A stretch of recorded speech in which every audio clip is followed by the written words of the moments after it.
احنا بنشجع فريق هيجيب لنا سكتة قلبية، بس على قلبنا زي العسل والله العظيم. اسمع كده.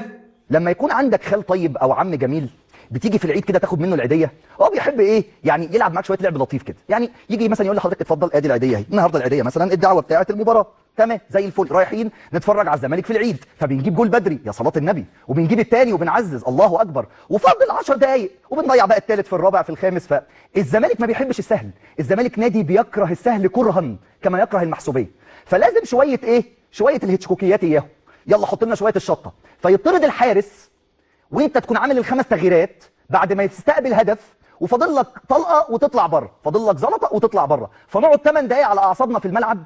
يا جدعان والله العظيم الزمالك هيجي في مرة وهيجيب لنا سكتة قلبية على الوضع ده. هو ده الزمالك اللي احنا نعرفه، السهل ما عداش عليه، لازم يصعبها ولازم يتعب اعصابنا عشان يتأهل. هو ده الزمالك اللي احنا نعرفه. تغيير